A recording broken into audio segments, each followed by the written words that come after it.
Hello, my name is Ngozi Nwabueze, fondly known as the mother-in-law, and I'm the founder of Pocket Lawyers.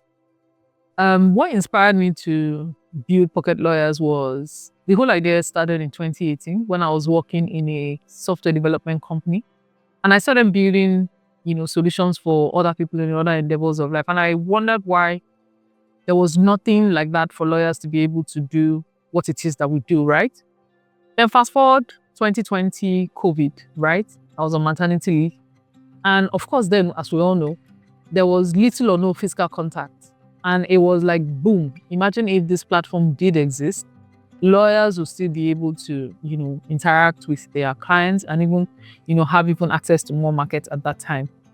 So of course, straight out of maternity leave in 2021, I started, my own virtual law office to first and foremost prove the concepts that running a virtual firm is actually possible. And we've done that for 5 years. My 15 years experience has come to play with understanding what businesses need, what their issues are. Then also on the other end, understanding the troubles that lawyers, especially young lawyers, the troubles that they face, we're trying to come out of the shadow of the seniors and also build a thriving practice. So, of course, invaluable experience, invaluable, knowledge I have gained on both sides. I have learned that a lot of the young lawyers are scared, right, of leaving the familiar to go to venture into the unfamiliar. This platform has helped them, alleviate a lot of that fear, and also at a very minimal cost, because the cost of setting up a firm, I remember one thing my principal told me that he said, it's not even the rent of the space that's getting the space, it is equipping the library. That is where the major cost goes into. So I've been able to bring all the experience I've gathered over the years, advising businesses and also mentoring young lawyers into building this platform, and we'll continue to build as we move along.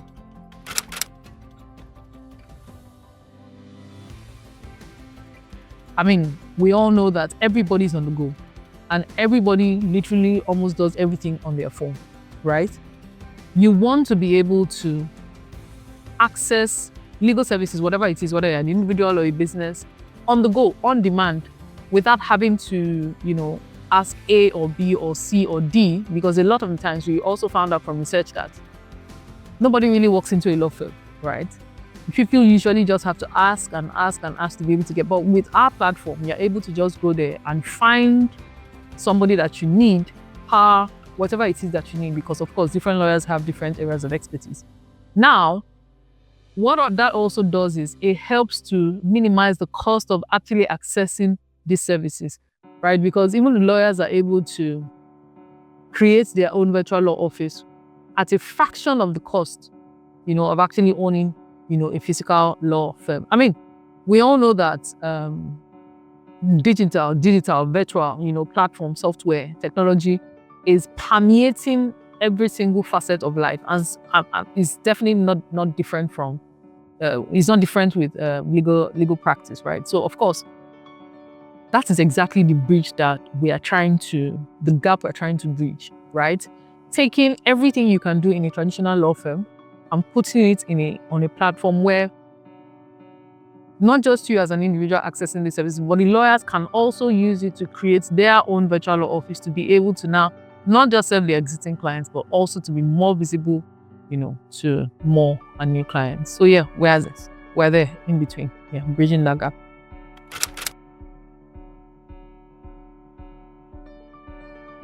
Okay, so the first challenge that we faced launching Pocket Lawyers was a question that I get all too often. One, lawyers are not supposed to advertise, right? And my answer is very simple and straightforward. We are not a law firm. We are a legal tech, we're a software company that just happens to be providing solutions to lawyers. That's the simple answer. So that rule, of course, it does exist, right? That lawyers are not supposed to advertise, right? However, we've been able to educate as much as possible, because every time I get the opportunity, I don't think there's any interview I've ever attended where they don't ask me that question, right? But the answer is very simple. We are not a law firm. In as much as we're enabling lawyers and law firms, We are not a law firm. We are a software development company that just happens to be providing solutions to lawyers, right? So of course that doesn't cover us. So of course we are allowed to advertise. Of course, not the lawyers, but we are allowed to advertise. That rule does not cover us. That's one. Two, the second challenge that we faced was the challenge of the business model. Initially, what we built was a marketplace, a place where you could go and find, a lawyer, right? And then we quickly realized two things. One, especially from the client side, the major problem that we found out was that the clients needed things done quicker. Trust me, in the fast-paced world today, if a client is reaching out to you today, trust me, they needed that thing done yesterday, right? So we needed to now be able to get lawyers to get things done faster. So we had to go back to the drawing board and ask ourselves, okay, what are the things that, why are lawyers, why do we take so much time to do what we do? And one of the major answers was that we did not have all our software in one place. You use another app to do this, another app to do that. That's even when you do have these apps or these softwares, right? So we knew that we needed to be able to concentrate, all the tools that lawyers needed to be able to use in one place to make their work super efficient. And of course, we also knew that the solution was not just for us to be an in-house practice management tool or a marketplace. We needed to be able to bring both onto one platform. Meaning, you needed to be able to have the market, that is the users, the clients on one side, whether they are businesses or individuals, and you also needed to be able to have the lawyers on the other end. So the lawyers are able to manage their practice while also having access to market. We needed to be able to have both in one place. Those were the two major challenges that we faced and things we learned, which is why we had to pivot very quickly to what we are now, which is an all-in-one infrastructure.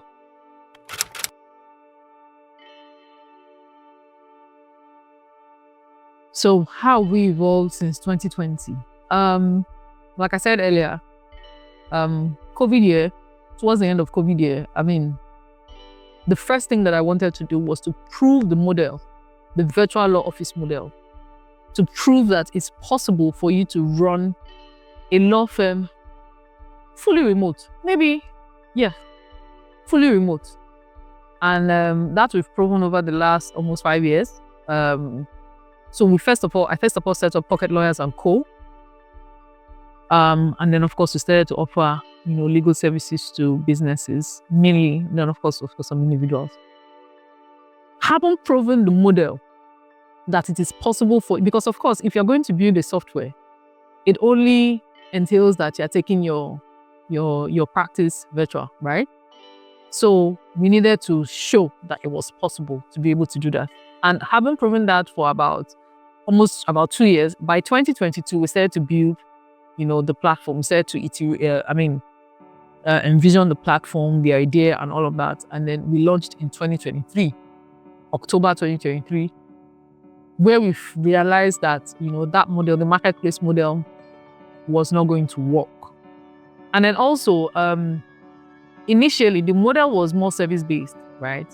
You come there and then you get access to a lawyer who was more like freelancing for my firm, and then we found out very quickly that we needed to be able to liberalize, the tool itself, the platform. So we had to pivot from being service-based to being a product, a pure software, a SaaS, giving the lawyers the tool to be able to do whatever it is they want to do with it, right? As opposed to having it within your control. And of course, what this now ended up doing was to make us more highly scalable, right? Now, for how we've been able to continue to be affordable for businesses, for the fact that you are running a firm that is virtual already means that you are running your firm at a fraction of what it would have cost you to run a traditional physical law firm. So what we're able to do is transfer that cost saving, the cost we're saving, we're able to transfer it as more affordable services to our clients. And this is the model we're now scaling with having other lawyers be able to create their own virtual law office, so that way we can continue the model of affordable legal services, not just, of course, here in Nigeria, but of course across Africa and of course the rest of the world. So yeah, that's how we are, scaling that affordability model by using, the software.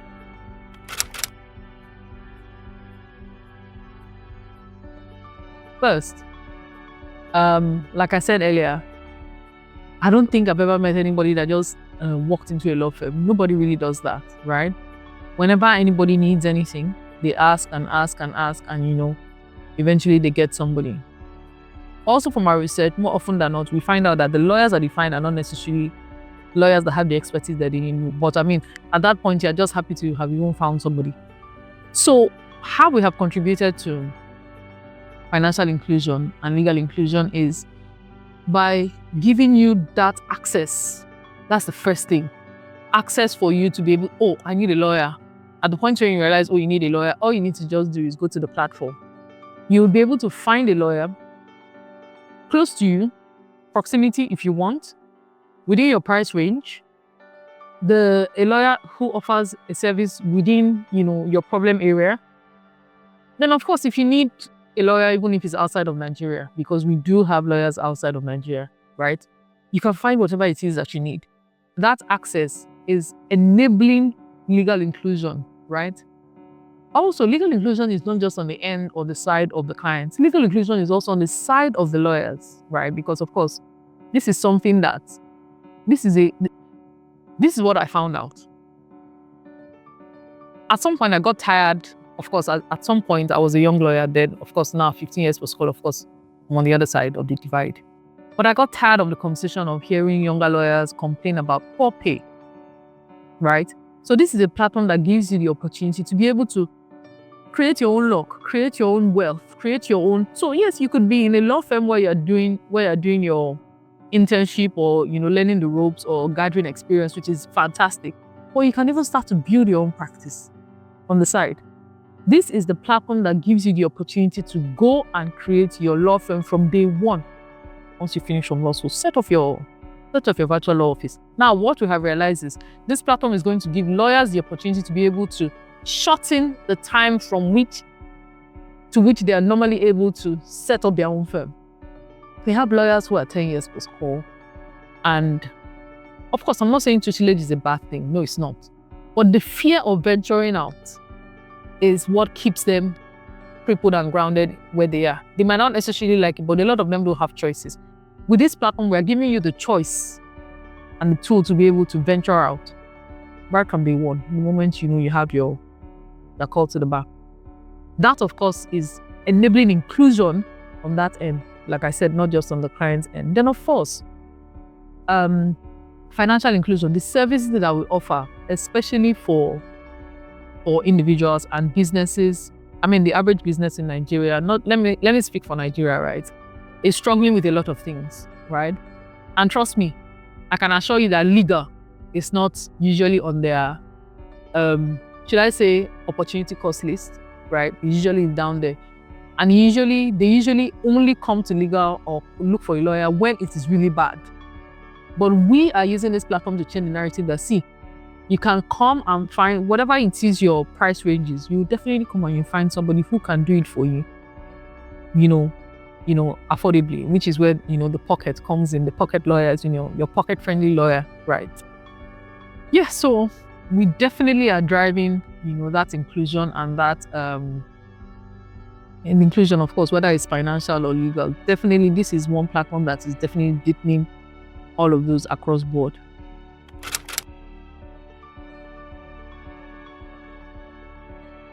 First thing is, and I've said this a couple of times, there are more startup founders who are ready to pitch than are ready for investment. I say that again. There are more startup founders that are ready to pitch than those that are ready for investment. And let me explain. The average startup founder, learns to pitch, they perfect their pitch, they are looking for opportunities to pitch, they find those opportunities. A lot of the times when they find somebody who is now interested after the pitch, you find out that they don't even have a data room. Now, next question is, what is a data room? A data room is a place where you have all the documents about your company encompassed, or you house everything from legal to HR to operations to your to corporate governance to your technology in one place, right? So I usually 7 out of 10 founders, when I have these discovery calls with them and I ask them, well, do you have a data room? The first question is, what's even that? So they don't even know what a data room is in the first place.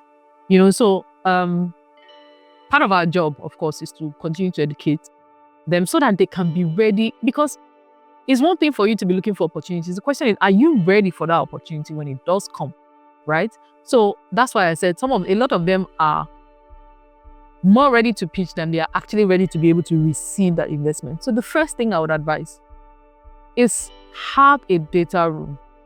Have your data room ready. Preferably have a primary and a secondary data room. A primary data room is one that has the most basic information about your company. And the secondary one, which is the all-encompassing one, has a lot more information about your company. Now, when you sense the seriousness of the investor, you can decide to know which one to give them access to, whether it's the primary one or the secondary data room. And of course, we have my company developed a documents that we used to do an assessment for companies when they have conversations with us, where we are able to know, okay, what it is they have, what they don't have, what they are currently processing, document wise, and we're able to use the outcome of that assessment to track what they have, what they need to do next, what they can do later, what is not absolutely necessary for them to do now, what they can move to next year, and all of those things. That assessment is very essential for us to be able to enable, compliance. And of course, it's not just legal, like I said, your HR, your technology, documents around your technology. There are so many. I can sit here and name them off the top of my head. But of course, you have to make sure that your company is good around operations, corporate governance, legal, technology, your human resources. And I think I mentioned corporate governance already. Yes, all of those things, you need to have all of that in place. And it's as simple as having a Google Drive. You don't need any fancy software. A Google Drive, but you have to be sure and ensure that access to that Google Drive is very limited, and you guard it with, a lot of jealousy, because everything around your company is in there. Yeah.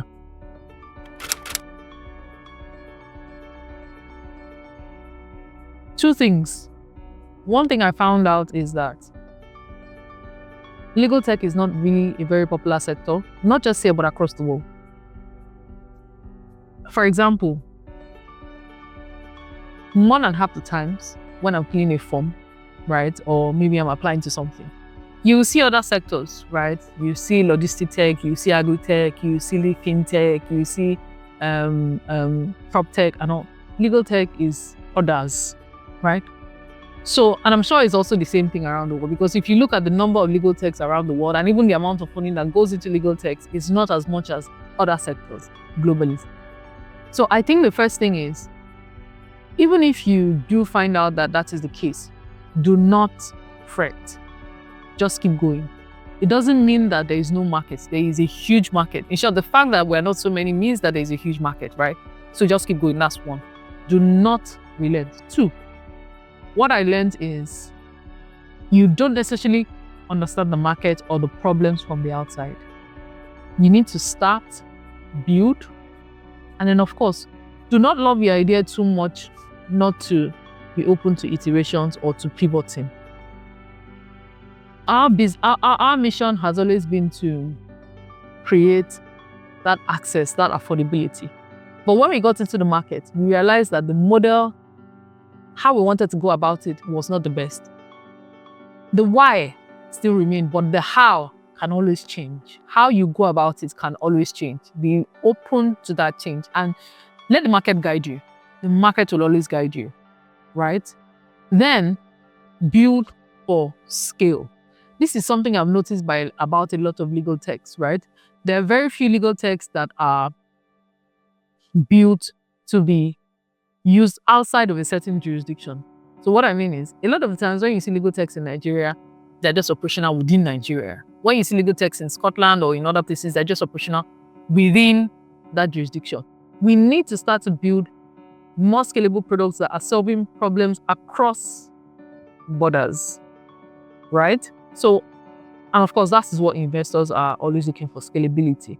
So build for scale, be ready to iterate and pivot if you have to, whatever it is you have to, and let the market guide you. The market will always guide you. You will not understand the problem from the outside. Get in there and the market will tell you everything that you need to know.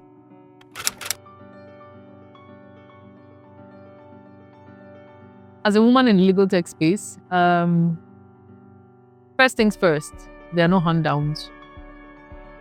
No handouts. Nobody is going to do anything for you or give you a softer landing just because you are a woman. Don't expect it. Don't expect it, right? It's a dog-eat-dog world out there. Whatever it is you need to do at home to keep your home, strong, so that you can go out there and do what it is you have to do, please do, because there are no excuses, right? I know what I've had to do to make sure that as much as possible, my home front does not suffer, right? Because nobody asks men, oh, how about your children? Even if they have kids, right? But of course, that is something that they always consider for women. However, I believe that women are very good managers, right? Where we're able to manage our homes and every other thing around us, we're able to bring that to bear in your business, right? Then I also noticed that a lot of women aim so low. I had a conversation recently, a couple of days ago, and I realized that the bottom line of that conversation was that she was aiming so low. And I'm like, why? You have no business aiming low. The men are braggadocious about whatever it is they're doing. If you have to learn it, learn it. If that's what you have to do, then do it, learn it, right? And that is why men are able to achieve, right? But we women are more careful. If you really want to succeed in the tech space, especially as a woman, as a female founder, you need to have some bragado about you. You need to learn how to get into that room, make that deal, and work out. Literally have balls of steel. If you grow it, if you don't have it, it's very essential in this game. Because like I said, there are no hand-me-downs.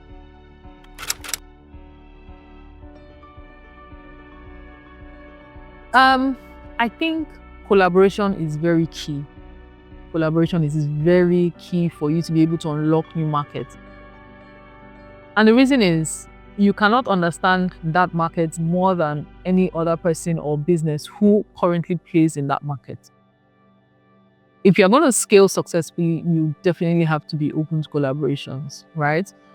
Which is why I see a lot of businesses acquiring other businesses in these countries. That is one huge strategy that a lot of businesses use.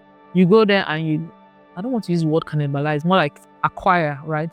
Or merge with those companies. Some of them already have market share, right? Some of them already have products, some of them already have users. So definitely that collaboration is very essential. Then also, especially for legal tech, depending on the kind of solution they're offering, you cannot scale without collaboration. You cannot. Very essential for you to be able to crack certain markets, because of course, like I said, depending on what you're offering, there are certain things that you may need to be able to understand. There are laws, the laws of that place, because of course law is jurisdiction based. And if you have people that have unlocked it, why not? It will take you a much longer time to unlock, right? For example, on our platform, we want to be able to have people have access to the laws of their jurisdiction, the laws of their country on the platform. One of the ways that we're going to be able to achieve that is to collaborate with other platforms within these localities, within these jurisdictions, to be able to have all of that on our platform. So of course, collaboration is the key. Now, the good thing about collaborating with these people is they've created that solution within their locality and within the peculiarity of their own locality. So you have no business trying to wrap your head around, what their peculiar issues are, because that particular business has solved it. Merge, acquire, collaborate, whatever it is you need to do. Yeah, that's the way.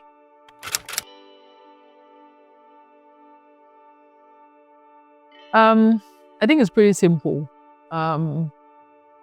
First and foremost is find a problem that has a big enough market rather. A problem that is not, maybe it's not necessarily a vitamin, but like, a headache, a nice to have, but like a real problem. And of course, not just legal tech. Yes, you can say, your society is more advanced, but trust me, you would have with every level of advancement comes a different level of, problems. So it's just to find what that problem is and, don't be scared to solve it. You guys are even, better off because you have more, internet penetration and more, technology advancement in your space. So of course, leveraging technology to solve problems is a no-brainer, right?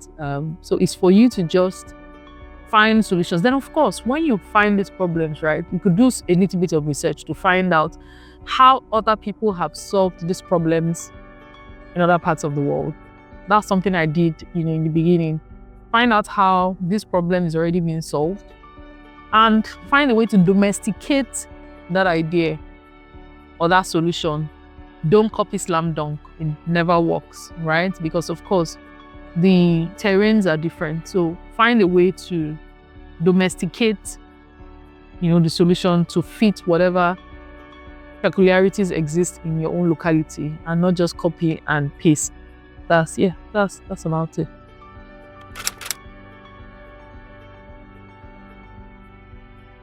Very simple. Ensure that you are domesticating that idea. What do I mean? So usually, let me give this example. When you have all these international, all these international conferences and, for example, the climate conferences and all, and they come up with a law. It's an international law, right? It's a global law. So what they need to do after ratifying the law, that's signing it into law and appending, this country ever ratifies this law, they take that law and they domesticate it before it now becomes part of that country's law. So I think it's just a similar approach. Take those ideas, the solutions that, people are offering in other parts of the world and say, okay, how would this work here? For example, let me give you an example. So I have a client who is an edtech. What do they do? They are creating tablets where, there are people, young children, school-age children are able to access, curriculum lessons on the tablets. But knowing Africa and knowing that power is an issue, access to the internet is an issue, and of course, cost of internet is an issue. You know what they did?